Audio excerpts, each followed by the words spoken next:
Hey everybody, and welcome back to another exciting episode of the Bod Squad, the show where we talk about streaming technology. This is episode 190, July 8th, 2020. I am Clyde, and today I am joined by Jimmy Trammell. Hey guys, how's it going? Matthew Ross. Hello everybody. And Michael Aston. Hello everyone. Dude, summer's almost over. Yeah, it just started. What are you talking about? The problem. July 4th is like the middle. It's like the peak, and then you're done. Dude, We're on the down slope. No. I think 5 weeks until school starts here. I know, right? You guys are horrible, evil people. No, it's September 1st is when school starts. I'm not happy about this. That means it's going to be snowing here in a matter of weeks. No.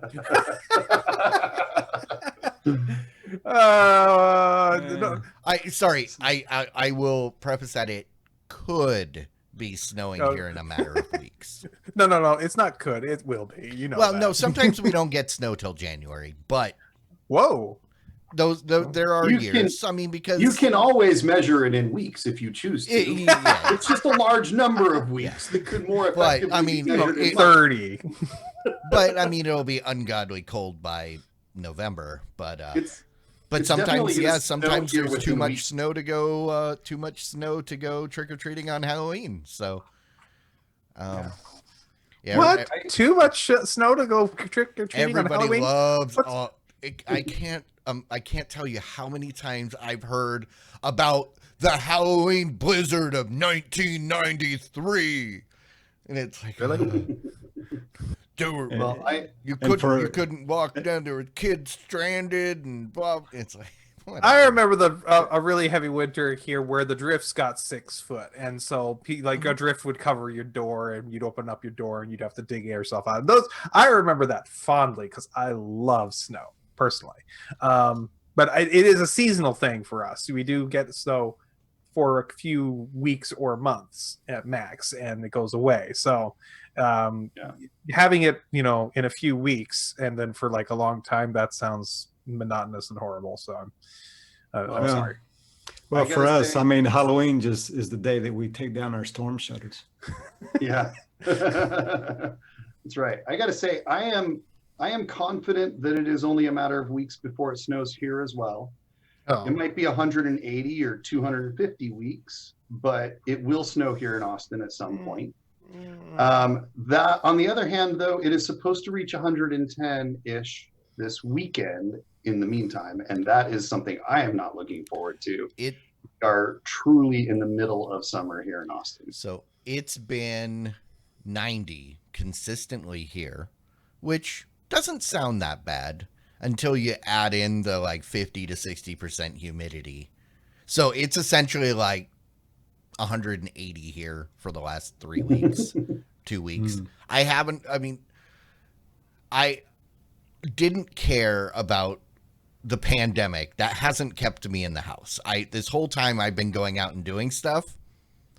Temperature outside, I have not left my house except for short stints because I couldn't avoid it for the last 2 weeks. It's like winter all over again. Well, what we need to do is we need to go ahead and tell everybody at the weather service to stop doing crazy things to the weather.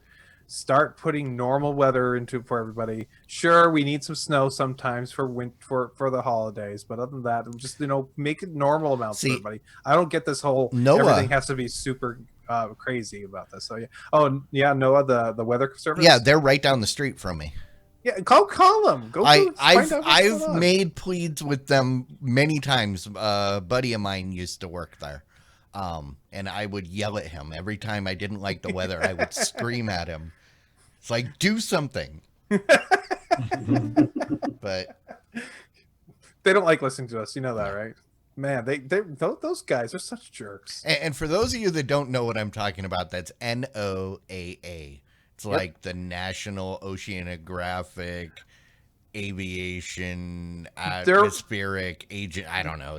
I had a friend who had the radio set up so he could get the NOAA satellite images as they passed over.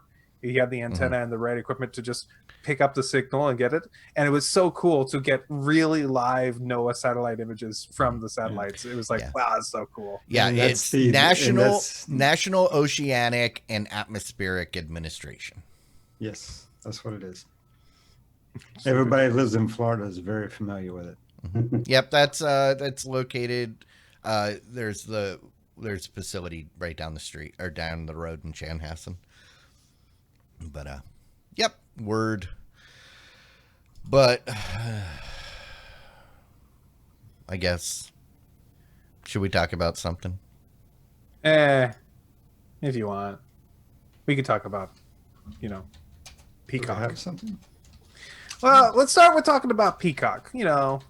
The peacocks, the birds, they're nice birds, right? But also, it's going to be a streaming service coming out from the guys from NBC. It's supposed to be launching this month, at the 15th, if I'm correct. And so it's coming soon. It's a free with ads or premium ad-free service available to everybody.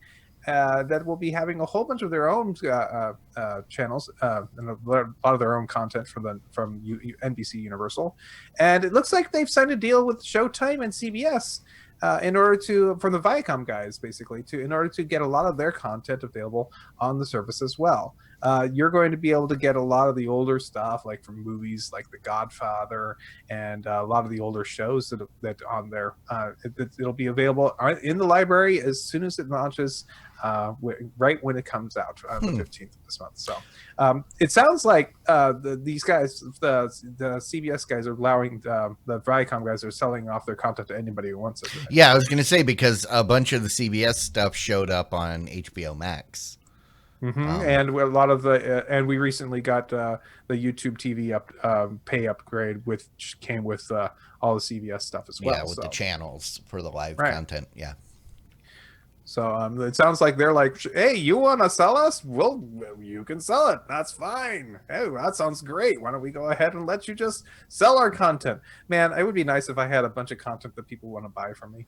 That'd be great. Yeah. Now, if the Showtime stuff is showing up there first run, that could be a good deal, because like right now I'm using my HBO Max subscription to watch DC Universe content that I would otherwise have to pay for. So I doubt it, but I mean, this is first run, which is what I'm watching now. If, let's say, when Billions comes back, if you can watch the new episodes of Billions on Peacock, then no brainer, subscribe to Peacock for the other stuff that you want, and also, get the Showtime stuff. But yeah, it depends. If they're just doing back catalog, then it's not as compelling. See, I imagine this will be back catalog. This will be season or 2 seasons ago stuff that you're going to be able to go in and get. I don't think it's going to be anything current. See, and that's what I thought. That's what I thought HBO Max was going to be doing when they announced, content from these other. And then it turns out, oh no, it's first run stuff too. In the situations that I've come across. So that's what gives me hope about the Peacock thing, because right now I don't think there's really anything compelling on the platform that makes me need to go out and sign up for it. But that could help.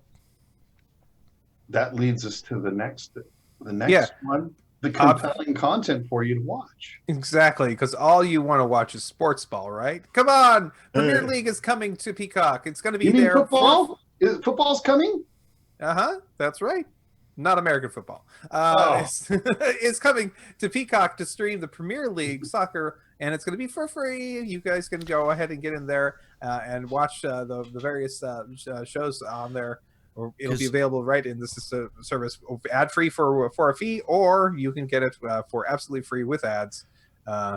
Coming to you on the launch day. Looks like it's a lot of teams I have no idea about. 4 matches from different teams like Newcastle versus Tottenham. I don't know any of these guys. What? You can't tell me that you're not really interested in the Burnley versus Wolverhampton match. I'm interested in the Wolverhampton match if it's got actual wolves. Other than that, not really. If Burnley has some type of flamethrower device and Wolverhampton happens to have wolves, I'd be into that. I was going to say, of all these teams that it mentioned, the only one I'm familiar with is Arsenal. And the only reason I am familiar with Arsenal is because JBC was their big sponsor, and for many years, the high-end version of the JBC car audio was Arsenal. So if you wanted, you got the JBC CD player or the Arsenal one, which was more expensive and a step up in quality. These sound more like poke matches than they do sound like Arsenal versus Liverpool. It's a pool. It's a pool completely full of livers. No, never heard of a team I'd want to lose so bad. The one thing that does make me kind of wonder is why are they launching on Wednesday? I don't know. It's Europe. It also is the launch day for the Peacock service. The Peacock service is launching on Wednesday. Why? Because people are at home on a Wednesday because they're waiting for the VOD squad. And while you're waiting, that's what I was getting ready to say. They're trying to compete against us. I know it. I knew it. NBC is threatened. Yeah. Yeah, sure. Let's go with that. That sounds about right. Hey, Xiaomi, the companies who've been making those cheap Android boxes and other inexpensive devices, has come out with a new OLED television that's available not in the United States, unfortunately. This is their first OLED Master Series TV that's going to be. It's right now for sale in China. But it's a high-end unit. It's got a 65-inch screen, 10-bit 4K 120 hertz OLED panel. It's really high colors. It's got to be able to do all the different HDR standards from Dolby Vision, HDR10, and it's basically a really high-end TV. And they're asking for a very round, very nice low amount of money for such a TV.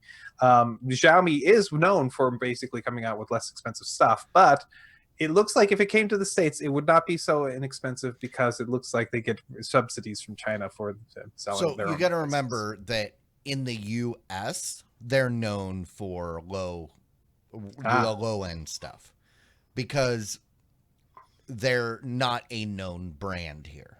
So they had to do like Vizio and TCL and Hisense, what they all did to get in their foot in the door, get that name recognition. You start out with the low end. In China, Xiaomi is like Sony or LG. It's a local brand that has recognition. So yeah, the price at first when I read this, I saw, around $2,000 for this TV, I said, oh, that nobody's going to pay that for Xiaomi. And then when I saw, oh, wait, this is in China. Okay. Yeah, that makes sense. Yep. So, I mean, but same thing. If TCL put this out today, we wouldn't blink. We'd say, okay, that's pretty good. If they had put this out 5 years ago, we would have laughed. Because why would anybody pay, for that brand that nobody knows? So, yeah. I mean, I don't expect we'll see this in the U.S. anytime soon. No, me neither. For that very reason. The takeaway for me was, man, one of the weeks that I missed the VOD squad, we must have talked about the fact that Vizio has an OLED that's only $2,000 because 65-inch OLED for 2K, that sounds pretty nice. Has anybody seen it? Well, they did. Or anything? Well, the next story is that it's about Vizio's new 4K TVs, and they've announced a bunch of new models, including their $2,000 model that's an OLED. So they have the P series, which is their higher end series, and they've got start as high as around $3,000. But you can get one of those OLEDs, the little tiny one, which is what is the images on this? Little 55. 50 inch for It's 55 tiny. inch for $400. It's tiny, I know. How many people can remember a time, or if you go back 20 years, can you imagine 50-inch TV being tiny? Never, because my current biggest TV is a 55 inch. I have or a 50 inch? in my living room, and it's just right It's for fine. that space.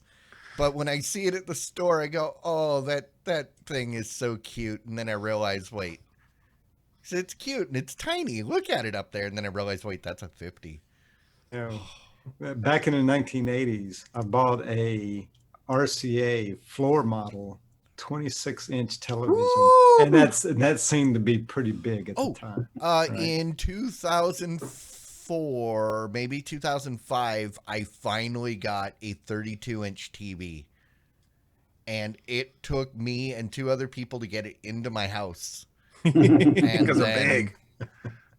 Yeah, I used that until the day it died, like 5 years later. Yeah. So on top of the P series, which is their higher end series, which includes those quantum color and those OLED displays, they also announced their new lineup of V series monitors. These ones, the more value ones, they're full array, local dimming, and they start at 75 inches for $800. I mean, seriously, and all the way down to a 40-inch you can get for $230. Yeah. So I'm just definitely gonna have to get my eyes on one of those 65-inch OLEDs for 2K. I mean, that's a very tempting price. I was for gonna that ask size. Jimmy, when you got you've got a 65-inch, right? Your OLED? I do. It is. Was it above or below $2,000? Above. It was above. Okay, I was thinking it was just under. Okay. But one thing I'll tell you, when you go to look at those, look at the processor that's in it. Yeah. Do a little research on the Mhm. processor, because the processor is what makes the difference there. Yep. That's why I said I want to see it, right? Like, I want to look at the specs. I want to be Mhm. able to look at the screen, see I mean, how it really holds true. Right. As far as the panel itself, the panel will be the same, right? Yeah. It's going to be the same quality panel, but what makes the difference in the picture is the processing. All right. Yep. I've seen those LG and process pictures, and they are beautiful compared to some of the competition. It is night and day difference. I agree. Now let me ask, since we're on this article, the morning after, are we going to talk about the most important story that's like two down? I did not look into the NASA smell of space. Yeah, Is that the one? NASA's Smell of Space is now available. It's a perfume that basically NASA in the past had made so that they could show the people going to space what to expect. This is what space actually smells like. Somebody got their hands on the chemical, like the recipe, and they're selling it. The brand is literally Eau de Space, and it's the smell of space. And I kind of want to get this. They say the smell is described as seared steak, raspberries, and rum, smoky and bitter. That's what space apparently smells like. So I kind of want to get my hands on this. I would love to. I would love to at least smell it to have. I just put the I link. don't know if I wanted. I put the link to the space one in the. That story. sounds like a description of the smell of space on the spaceship where aliens occurred. Oh, right. Like, okay. I'm sorry. I got to go into this. So a $29 pledge will on Kickstarter will get you one bottle of Eau de Space and then the company will donate a bottle to a K-Town or K-12 STEM program, because we know those STEM students definitely need help smelling better.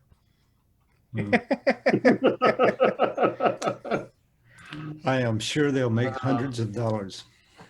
They've already raised 401,000 of their $2,000 goal, And they're gonna get another $29 from me. So, and it's only got 39. It's still got 39 days to go, so it just started. yes. Because usually it's about 40 days. So I don't know how long you can adjust how long your Kickstarter runs. Yeah, so I don't know exactly when it started, but it must not have been started too long ago. I don't know. It sounds like, I don't know. I would love to at least smell it, but other than that, I don't think I'd be. I mean, it would be a novelty I was item. surprised, because normally a decent bottle of cologne, you're looking at, It's expensive. around 60, $50 to $60. Yeah. $29 is completely reasonable, depending on the size. I didn't see how big it is. If it's just like the little tester sample size, then I'd be pissed. If it's like the bigger ones like I normally buy, then $30. Sure. Yeah. Well, That's, you could use that to make sure that you smell good when you go out, because we all know that everybody here is going to be going out to Walmart's new drive-in service, where you get to go ahead and go to their parking lot and watch a drive-in movie. That's right. You can go to the new website, WalmartDriveIn.com, and find out if your local Walmart is going to be showing some movies in their parking lot. And they're going to be spending some time going out to your cars and providing you with snacks and other needs as you're there, so that they can also make sure and get you pick up your groceries while you're there. So. This is actually, at first I wanted to laugh and say this is dumb, but as I thought about it, this is a great idea. Partly because I mean, at first I'd say, well, I just go to the drive-in. There is a drive-in here. But it would take me at least an hour to get there. And they're only running at half capacity. And there's no way of knowing, because the sun doesn't go down till 10 o'clock at night. So there's no way of knowing what time you need to be there to actually get in. So I run the risk of driving an hour just to find out, oh no, we're already at capacity, and having to drive all the way home. Mm-hmm. There are Walmarts closer to my house. They're going to use the same technology you listen to it over the stereo in your car. So right. It's a local little FM transmitter. And I got to say, Walmart still owns Voodoo, right? Didn't they sell that off? Well, I know they were talking about selling it, but has that happened yet? Good question. I don't know. Because if they still own Voodoo, then they have potentially access to a lot more movies than my drive-in does. That's my true. drive-in last week was showing Jurassic Park, the original, and I think Chicken Run. Yeah. I don't know. It was something that wasn't new. I suspect their Voodoo licensing probably doesn't work for this. They probably still need to license the movies. Well, I'm sure that being that with that, they've got their foot in the door, and they have a little bit easier way of saying, hey, we're going to go ahead and use this for this, and we'll give you a bunch of money. Yeah, probably.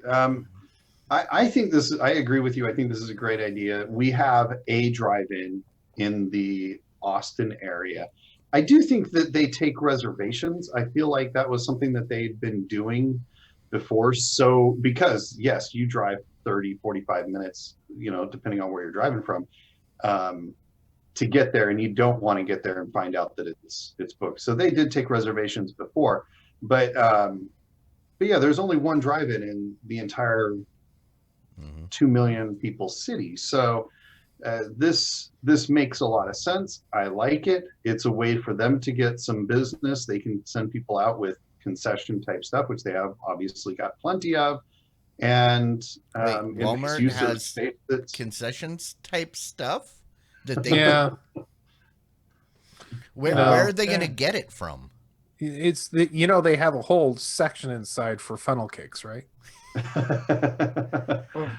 Well, I mean, Okay. I love the idea. They have their pre-made pizzas, hot and ready pizzas there, or their chickens. Just bring the whole pizza out to me. We're talking. Yeah, just full bring me dinner. a whole rotisserie Dinner and a chicken. I'm going to movie. eat it in my car. Wow. Yes. Which I started that as a joke, and then I remembered just a week ago I was sitting at the drive-in, old A&W drive-in here, eating fried chicken in my car. So Yeah, tell me what proper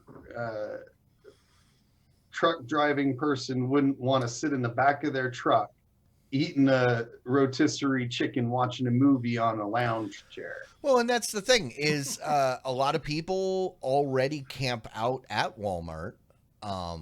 Yeah. Because I mean, that's one of the best lessons I ever learned is when you're driving cross country, if you need some place to stop and, take a nap or whatever, you go to a Walmart because they actively encourage it and they provide security to, keep an eye, as opposed to trying to sleep at a rest stop where anybody could jack you at any time. So yeah, now you can take a nap, catch a movie, and get back on the road. Yeah. Excellent. I wonder how they're going to deliver the sound. Oh, they'll do it with the FM modulator over the car, just like, because like I found that even the simple FM modulator that you would use to get your phone or your CD player onto the stereo in your car, those things go for miles. The you can have a license-free FM radio under a certain number of megawatts, and that's what they do, and they just broadcast it out, and they just say tune your radio to the right channel, and as long as they're not really bumping into anybody else's airspace, they'll be allowed to do it. And that was my point, is because I know in the past I've used, because pre-Bluetooth and pre-aux in your car stereo, the only way to get MP3s or whatever was a little one. And I found that the little one that I had was powerful, that everybody in the campground was able to tune in, and we're playing DJ, and everybody everywhere was listening to our radio because we were broadcasting it, and it was awesome. Very cool. But yeah, it was like a mile radius. Yeah, well, so it looks like I skipped the story, so we'll go back to this one. Amazon has updated their Prime Video app.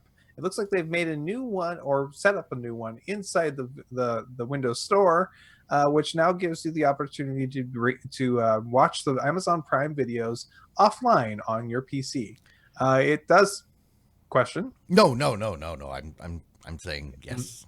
It looks like you're able to go ahead and use the app to download, but there's a couple of restrictions, like you can only download it to specific areas of your hard drive. You can't choose where it goes, so maybe you have a small drive. It's better for that. And you only it only limits you to 1080p video max in your video recordings, but that's not bad convenience for a road trip. I am super excited for this, not for road trip, not for offline viewing, just because there is finally a dedicated Prime Video app for Windows. Because I use the Netflix app, I use the Hulu app, I use the YouTube TV app, but it turns out it's just a skinned Chrome browser, because now all my Chrome extensions are showing up in that. But I have, if I have video on my computer, I like it in a dedicated app, because then I can adjust volume and I can, do stuff and not have to worry about, I closed my browser and now the thing is gone. And I haven't been, I never watch anything on Amazon on my PC. And also this will help for Movie Party, because we watch a lot of Amazon stuff and it usually ends up having to be in a browser, and then we've run into problems. So I'm excited. My only worry about this is that it's. I'm sorry. I guess I'm an old person in that I don't want to use a Microsoft Store if I don't have to. So I only use it for this stuff. Like, Yeah. there's a couple games that I use, and it's being through the Microsoft Store is nice because then it gives you seamless upgrades. Mm-hmm. So No, I mean, there's advantages. I mean, there are some advantages. I don't use very much, but there's just certain things, and it's fine. I feel like the only real complaint that you can have with the Microsoft Store is that it's got so little in it that it's basically worthless. There's so much junk in there. Yeah, if it was more like the Android, Google Play or the Apple app store, it would be useful to where if you were on a Windows PC, that would be the place you go for what you're looking for first, because it's likely to be there. And the problem with the Windows store is that that's not the case. You don't go there until you have to. You find out, oh, that's where it's available. And that's partly because of branding, because the stuff that was in the store was originally had to be the stuff that was cross-platform between the mobile devices that weren't running Intel. They were running the mobile stuff. So they had to be written in a way that those devices could be used, which in the reasoning made sense because you want to use the same device across multiple platforms, or you want to use the same app and you want the same experience. But the problem is most of that stuff went away. So because that was there, even though it's not that way anymore, people still don't use it because they never needed to use it before. But and to Matt's point, there is a lot of not good stuff there, which is largely because early on Microsoft wanted it to become really powerful and wonderful, so they paid developers to make apps, and they would pay developers to make just about anything. And so developers said, that's an easy few $1,000s. I'll make an app and it doesn't have to really pass any high standards. So I think actually my my bias against it is twofold. For number one, I just didn't want to have to sign in for another thing, another account, and I have the option of not doing that on a Windows machine. So for the longest time I never did. And also at my work, I've disabled the store altogether because I can do that because I don't want to have anybody. Well, the thing is, it's bias on my part. So if you sign into Windows with your Microsoft account, for the longest time I did not. Oh, okay. I was gonna say because I do. Because I have multiple Windows 10 machines, and they are all signed in with the same account, so stuff is synced, stuff is good. But then you're automatically signed into the store, that way. But yeah, that's what I was thinking. I was like, how do you not use a Microsoft account? That seems crazy. But all right, how do you use Chrome without a Chrome account? That's just crazy. Well, I never logged into Chrome for years until I got sucked into the Amazon or the Android ecosystem. Yeah, but they all want your sign and they all want your. I want to give everybody my information. I just posted it on the dark web myself. Oh, you know who wants to give everybody my information? The VA again. Oh.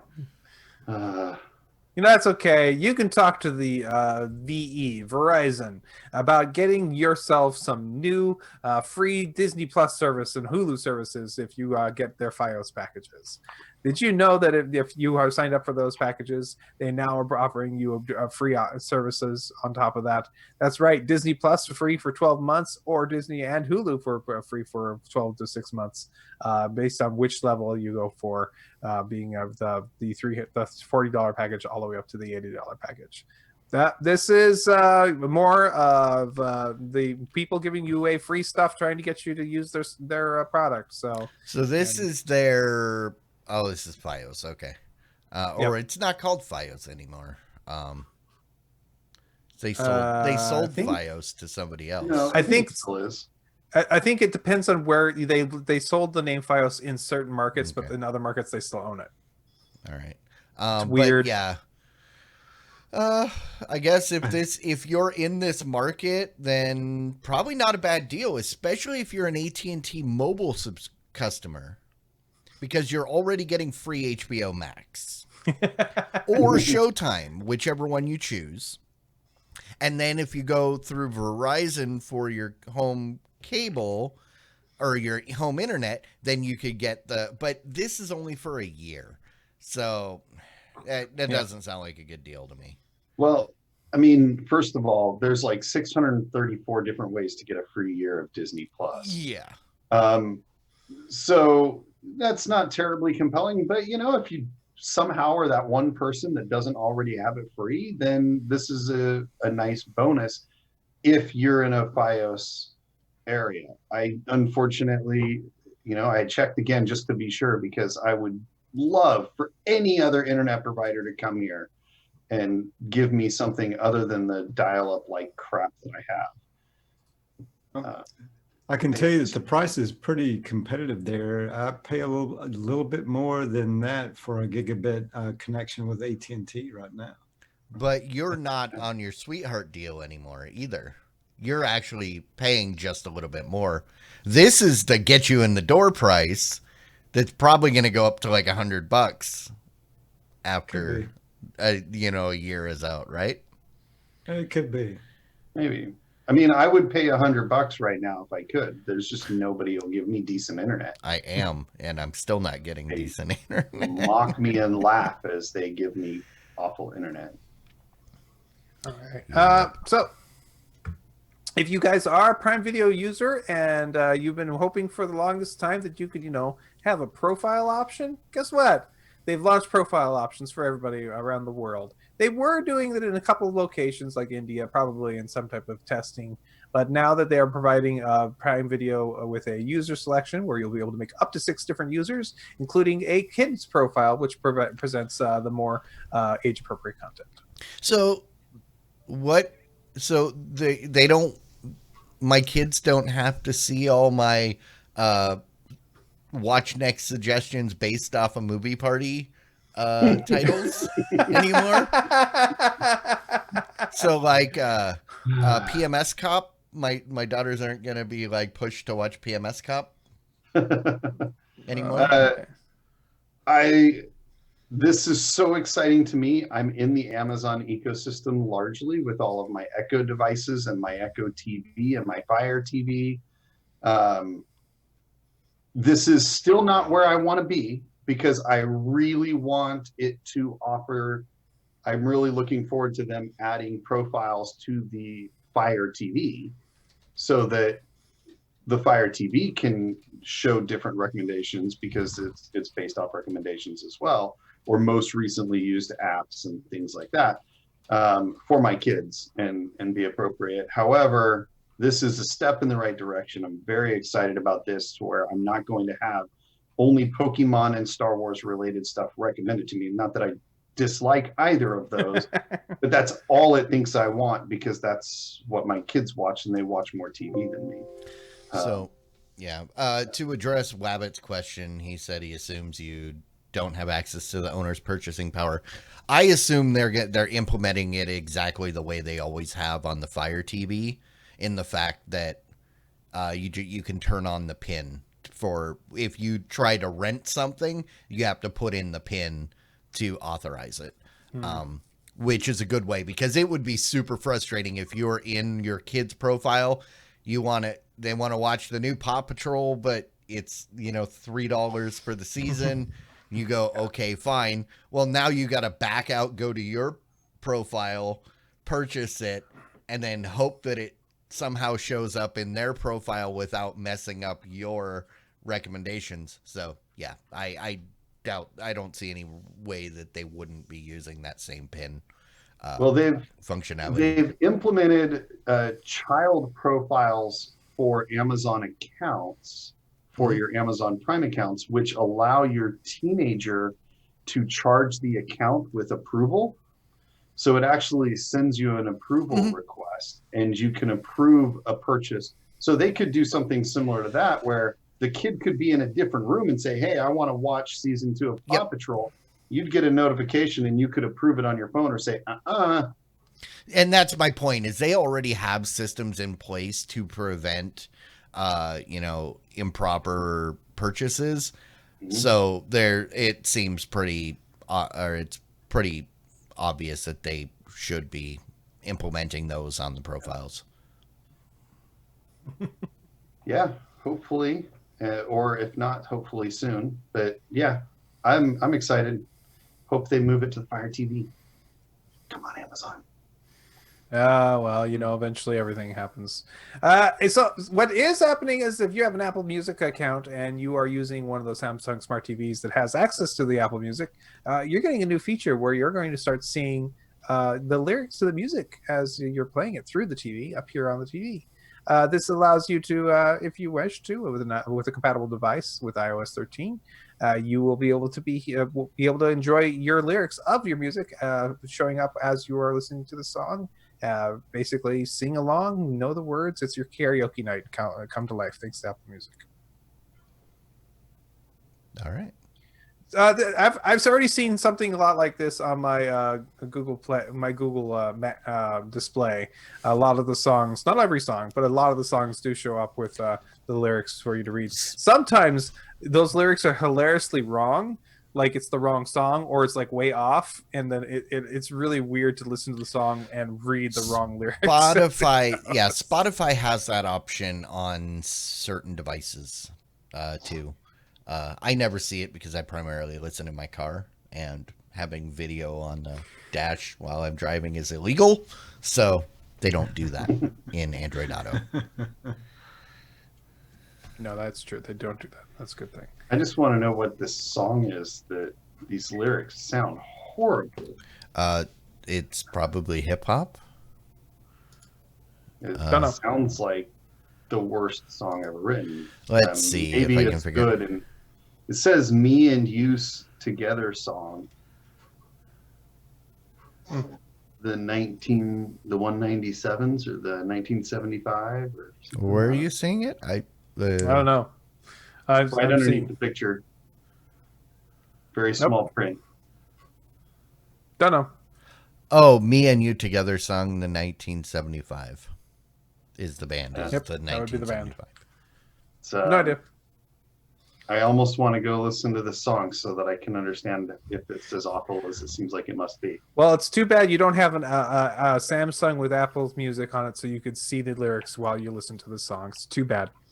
Gotta say, it's what you need, right? That's right. Hey, well, that TV though, I guarantee you that TV does not have the new codec that has just been announced by the Fraunhofer institution. Fraunhofer, of course, are the guys who have been inventing, quote unquote, the new usually very well taken codecs like H.264, H.265, and they have just come out with the new H.266. Which is designed to provide really low bandwidth solution for 4K and 8K video. And on average, it makes your video that would normally be a certain size of a 4K video be half as big, thanks to its new compression format. They're also calling the codec the VVC, which is an interesting name. And this, you may think that maybe you've heard this story recently before. It actually, the story that we've heard about recently was the product coming from Google, which is the AC1 codec.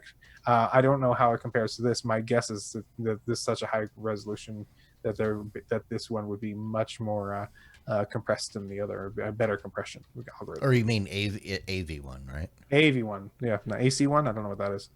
AC1, yeah. I don't know. Yeah, I'm curious. So, well, these are the codecs that, get built into hardware usually. Somebody somewhere is able to, put this into the chip so it can natively decode it with your low-end phone. What do you think? Half your storage for all your videos is a good idea? Great. Else- Having no fees for you to do it yourself, but your phone vendor or your whoever has to pay a very small fee to have the content inside of it. Is that fair? I think it's fair. Yeah. I wonder if so this will help with delivery too. Because like for what we're doing right now, I'm encoding it to I think 264. I don't know. I'd have to look, but if I can cut down the bandwidth required to send it out, that would be good, because that'll make streaming a lot easier for a lot of people. Awesome. Yes, this to me, streaming is where this really stands up, especially when you start to look at the potential for streaming like 8K and stuff like that, which not this year, but in the future, we need to, people need to be thinking about that. And so it seems reasonable that we'd have to be ready. Mm-hmm. Yeah. Because I was going to say, I know several people that have significant issues streaming to Twitch just because their upload capacity is not good. No. So yeah, if you can cut that in half, sweet. Definitely. Hey, Fire TV has got a new interface for your watching. This interface has a live programming on Sling, and also give you Hulu Live and YouTube TV's live feeds built into it, so you can see what new live stuff is going on directly within the Amazon Fire TV interface. So yeah, we talked about this a couple weeks ago that they were doing this. It's basically direct competition to what TiVo launched with their TiVo Stream 4K, and then we were curious about what kind of integration there would be, and apparently they're integrating everything. Mm-hmm. So they're ahead of TiVo, which is still only Sling at the moment. So yeah, if you're a Fire TV head, nice, congratulations. Oh wait, never mind. Yesterday was my last day of Hulu, so well, you can always get it back. A day too late. No. That was. I'm saving myself $55 a month or 60 or something. I don't even know. I think it goes up every other day, so. It's probably paying $200 a month by now. Well, you weren't paying for Hulu Live TV, were you? Yeah. Oh, you were. Okay. Yeah. Okay. And it just like when I started, it was like $35 a month. Yeah, that's why most people started. Like, but I mean, if you went to Sling or one of the other services like PlayStation View, well, PlayStation View, really? Kidding. In the last week and a half, I haven't watched a single minute of Hulu TV Live, so I guess it's a good thing I'm not going to be paying for it anymore, because I'm not getting any value from it. So won't switch to Sling, at least until I feel the pain of not having live TV. That's so if you are on a Roku, though, a Roku TV in particular, they've been working on their interface as well. They've been setting up their channel guide interface that will allow you to see what's live on the various channels, including subscription channels that you can get over the internet, or over the top style subscription channels. This means this guide can be integrated to include your subscriptions like HBO and Showtime, Stars, and Epix.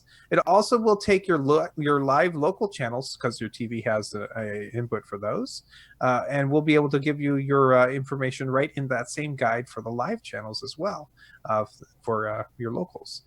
This is them pushing out this new interface to all their TVs and their other systems that are using the Roku app to browse your channels, and you will be able to see all kinds of new what's available on right now with this. So this is more integration. This is great. Absolutely. Yeah. All the things on all the things is what we want. Agreed. Then Sling TV is also doing something similar as well with the Apple TV. They're adding their free local channel support, and they're also on their Apple TVs adding support for their Air TV 2. That's their network tuner that allows you to plug this guy into your network and then pick up your HD channels and stream it to your boxes that are Sling compatible. So this means that your Apple TV now can get your over-the-air channels through Sling. Yeah. So basically, they're adding the feature that's already been there on pretty much all the other platforms is now available on the Apple TV. So, right. Yeah. So if you wanted to watch live local TV on your Apple TV, you can. You just need the Air TV 2 box plugged in someplace to an antenna on your network, and that's it. Yep. And with that, I've been doing that for years. And with that, that is the news for the week, guys. All right, word. That brings us to the point in the show where we like to say thank you to those of you that are supporting us by way of the Patreon. We don't ask a lot, and you guys give us more than we could ever ask for, because you patrons are awesome. We want to just say thank you. We'll keep it short, keep it sweet, because you guys are, you know what you are. We'll just leave it there. Wow. If you are not currently subscribing, but you would like to, that is after that and ringing endorsement, patreon.com/the VOD Squad. And we are at episode 190. So we are only 10 away from 200. We launched the Patreon at episode 100. And I feel like 200 is the perfect time to review and make changes and, figure out a better, where we want to, how we want to move forward. So we got 10 weeks. If there's something that you would like to see, something that we're doing terribly that we should do slightly less terribly, because I don't there think are so many things. I don't think we could promise much more than that. We're not, but we would like to. Could you just slightly improve this one thing? Yeah, exactly. There are so many things. Yeah, there's so many things. Patreon.com/the VOD Squad. Yeah, or as Wabbit points out, 200 may be the perfect place to stop. So, oh no! Yes, I mean we need the input. Episode. We've got 10 more weeks. Well, I guess 9 more weeks before that. So sure. All right. That's patreon.com/the VOD Squad. And with that, let's get into some rants and some raves.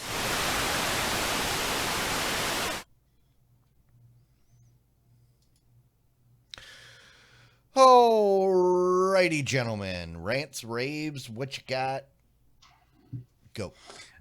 I'll start. The thing we watched this weekend was Hamilton, and I've never heard the music. I've of course heard people yelling and screaming and talking about how wonderful it is. Watched it. I liked it. Definitely worth watching once before, at least. So yeah, that was it. I'm sure other people have more to say about it if they want to. The other thing is been back to playing World of Warcraft, because I don't know, I feel like my life in World of Warcraft is comfort food for me. I get to play that and I get to just kind of chill while I do that. And last, my son has been asking me and begging me to play Splatoon 2, because he knows I'm a gamer, but I gotta say I'm definitely old man for this, because Splatoon and Splatoon 2 uses the motion control of the remote of your controller to do your aiming, and I'm not good at that. Mm-hmm. So it sucks, because it's a multiplayer game, and when you can't aim, it's hard to be. But I did find out that I'm actually pretty good at using the splat roller, aka it's a giant paint roller that you can just literally mow over your opponents. I'm getting really good at that, so we're having fun. Nice. Well, right. I gotta say, after listening to Justin Robert Young describe Hamilton on Weird Things, I'm actually kind of interested in watching it now. I've heard lots of applause for it, but never really been terribly compelled to watch it. But just to see how Lin-Manuel compares to the others, because he explained how it was clear that he was the guy who wrote it, and that's why he was in the show, as opposed to all of the other brilliant and amazing actors and singers. So I definitely want to see. I want to see if there really is that much of a disparity between him and them. But that's so probably 10 minutes of it. Maybe it'll pull me in. I'll talk more about it after the show. Yeah. For my own personal rants and raves, I will say Ghost Recon Wildlands is one of the best games made in a long time. It is such a great co-op mission-driven game. It came out in like 2017, and I picked it up again a few weeks ago, and I've been playing the heck out of it. It's got so much content, and it's a pretty good game, especially the co-op mode where you can play the story missions with other people and jump in and out as needed. So you can play 30, 40 minutes and then jump out, or you can play like 12 hours like I did on Saturday. Cool. So. Word. Jimmy? All right. So I have a rant and a rave today. So I'll start off with the rant. My wife decided to rent a movie over the weekend, and the movie was called The Assistant. Oh. And I won't spoil anything in the movie, but I'll say this: we didn't like it. Right. As a matter of fact, when we got to the end of the movie, my wife woke me up by saying, "What? Is that it?" Is this the one that just shows the lady working in the office? Like, that's the whole movie? I saw a Red Letter Media thing about it, and they tore it apart. Yeah. I don't think anybody. I haven't found anybody that likes it. Well, what threw me a curve on it was Rotten Tomatoes. It was Rotten Tomato had rated it 91%. That's because it's 91% by people who actually would take the time to go to Rotten Tomatoes and rate that movie. Yeah. Well, no, the 91% is the Rotten Tomatoes, the critic rating, right? So the critics think this is brilliant assessment of real life, which is whenever critics like something, it is almost always, in my opinion, awful, because it reflects real life in such a true, deep way. And I'm like, if I wanted real life, I would go to work. See, I would live my life. That's usually how I decide what movies to watch is, did the critics like it? Then I'm out. If they hated it, I usually love it. And the rule of Clyde still exists. It does. Still applies. That was certainly true in this case, no doubt. I mean, if you want to waste an hour and a half of your life, hey, watch that movie, right? But no. But then I have a rave. Yesterday was the 80th birthday of Ringo Starr. Huh? And he had a big live, Ringo Starr's big birthday show live yesterday on YouTube. I think it aired at 8 p.m. Eastern time yesterday, right? You can still go out on YouTube. If you search for it on YouTube, want to watch it, you can still go out there and watch. It's about an hour-long show. And if, you like the baby boomer age music, you'll have a lot of those kind of guys there singing. You'll have the likes of Michael McDonald, Peter Frampton, Joe Walsh, a lot of guys like that will be there singing. So it was, Sheila E., right? It was also there singing. And then of course Ringo himself, Paul McCartney made an appearance as well.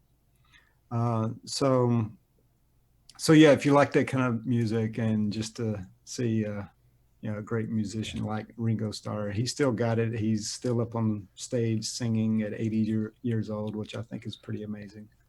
George and John couldn't be bothered to make an appearance.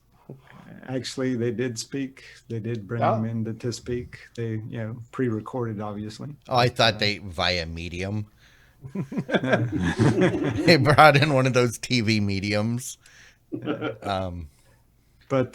yeah, it was good. I mean, if you like I say, if you like baby boomer shows, or if you like the Beatles at all, right? That you'd probably enjoy watching this. I did. I enjoyed watching it. I watched it live last night. One of the few things that I have watched live recently. Cool. So awesome. Yeah. Cool. So I have one question for you. So you did go to Rotten Tomatoes and you saw the 91% score, right? Well, I saw it with the movie where you could rent. Okay. I was going to say, because right next to the 91% is an audience score of 25. Which they obviously didn't put on the movie. Well, lesson learned there. I'll definitely go and look at it there. They clearly left out the important part of the Rotten Tomatoes thing. I went because I was curious what the audience score was after we were talking about it, and it's 25%. Yeah, the audience scores are generally pretty accurate. Yeah, exactly. The critic score is... Well, I'll tell you what else got us, right? So the star, I forget the actress's name in there, but she's an actress that she played in she's Waco. in Ozark. Most people know her. She was in Ozark, right? And we really liked her in Ozark, right? And even the character, she had a lesser role in Waco, but she was pretty good. She was pretty good in that one as well, right? So we both liked the actress, right? And it's like, and saw the rating, and it's like, oh, okay, yeah, sure, let's watch this, right? Yeah. Boy, were we wrong. Did you make it? Did you finish Waco? I did. Oh, okay. Yeah, I thought they did it well. But so I have a question for you guys as part of my rant and my rave. You've all heard of the X-Men, right? Sure. Okay. But have you heard of the Sex Men? No. And what would you say if I told you the Sex Men were canon in the DC universe? Opening incognito tab. I would believe you because DC and Marvel have this history. So, luckily, I didn't have to resubscribe for DC Universe because season 2 of Doom Patrol is currently airing on HBO Max. And I bring this up because there was an episode where all of a sudden the Sex Men show up. And I was laughing so hard because they're kind of like Ghostbusters that fight sex demons and sex ghosts. It is so ridiculous. I love this show. Do they have pyramid hats? Well, I mean, they don't look the same as I had to look it up to see, wait, is this just something they did for the show? And no, apparently they they made an appearance in Doom Patrol back in 91 in the comic. Yes, the Sex Men are a thing. And that being said, Doom Patrol Season 2 is awesome. Anybody that hasn't started Doom Patrol, if you have access to HBO Max, now is the time to do it.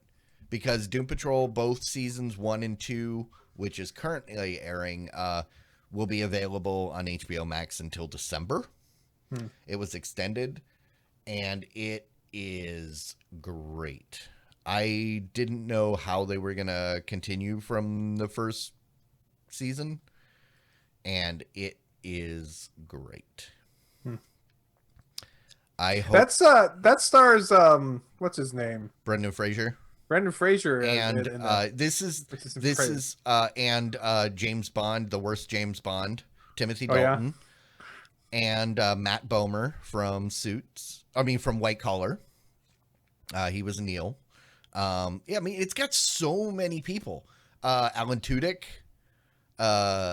is like the big bad evil guy, and also the narrator, because he is the big bad evil guy that's like basically all seeing and pulling the strings of everybody, or at least he thinks he is. This show is great. It is probably one of the greatest things. I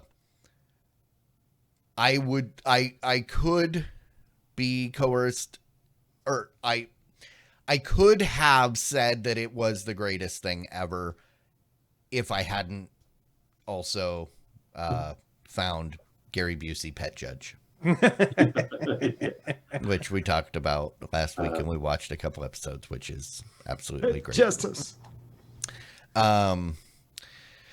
Yeah, there was something else that I had that was terrible, but you know what? I don't want to think about it. So go watch Doom Patrol Season 2, streaming on HBO Max.